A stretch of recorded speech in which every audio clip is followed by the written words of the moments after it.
Kamusta? Magandang araw! Nandito na naman tayo upang mag-aral ng math. Ang pag-aaralan natin ngayon ay tungkol sa subtraction of integers. I-review muna natin na ang integers ay mga signed numbers. So, ibig sabihin, positive numbers, negative numbers, and including zero. Mas maiintindihan natin to kapag gumamit tayo ng number line. Dito sa number line, makikita natin na yung 0 yung nasa gitna, yung mga positive numbers ay yung nasa kanan, at yung mga negative numbers naman ang nasa kaliwa. Ang number na walang sign ay kinoconsider na positive.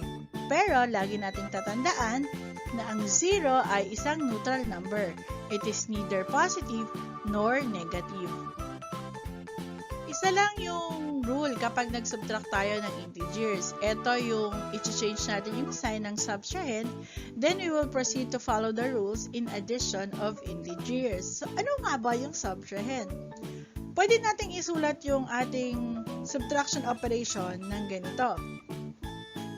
5 minus 2 equals 3. Nakasulat siya vertically. Pwede rin naman natin siya isulat horizontally. 5 minus 2 equals 3. Again, ano nga ba yung subtrahend? Yung subtrahend, yung number na nasa ibaba kapag sinulat natin siya ng vertically, at yung pangalawang number na nabanggit kapag sinulat natin siya horizontally. Ayan, mag-subtract na tayo.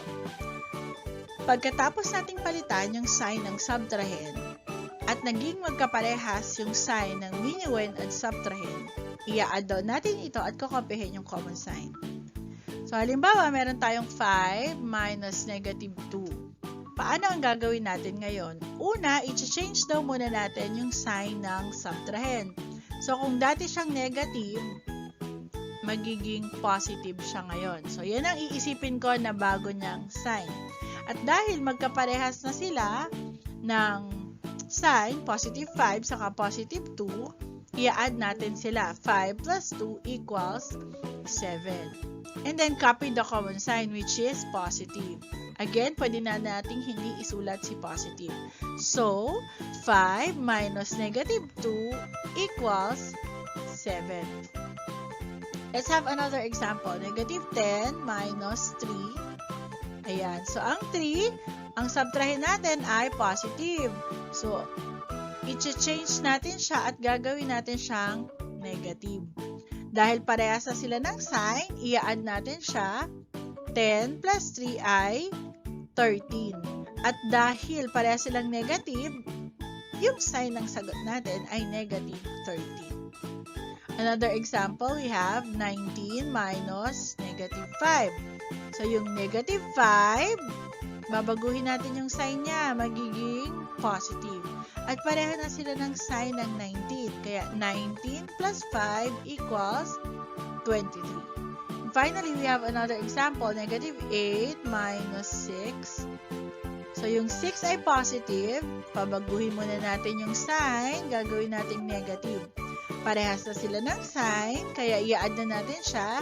8 plus 6 ay 14. At dahil parehas silang negative, negative din yung ating sagot.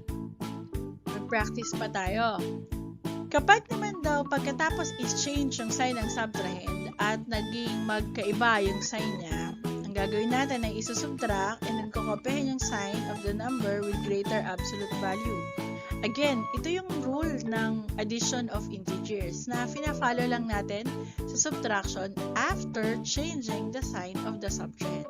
So, let's have here as our example, negative 5 minus negative 2. Again, palitan po muna natin yung sign ng subtrahend from negative. Gagawin natin positive. Ayan. So, dahil magkaiba na sila ng sign, isa-subtract natin siya. 5 minus 2 ay 3. At negative kasi mas malaki yung absolute value ng 5 at ang sign niya ay negative. Therefore, negative 5 minus negative 2 is equal to negative 3. Another example, we have 10 minus 3. Yan. So, papalitan din natin yung sign ng 3 from positive. Gagawin natin negative. Lumiko pa yung negative natin. But anyway, dahil magkaiba na sila ng sign, isa-subtract natin siya.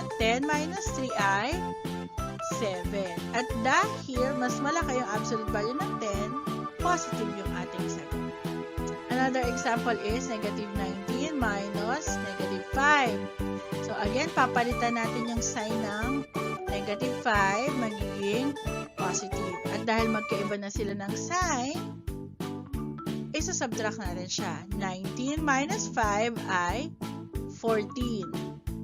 Again, kokopihin natin yung sign ng number na may greater absolute value, kaya ang sagot natin ay negative 14. And finally, we have negative 8 minus negative 6. So, ang first step ulit, papalitan natin yung sign ng subtrahend. So, negative 2, positive.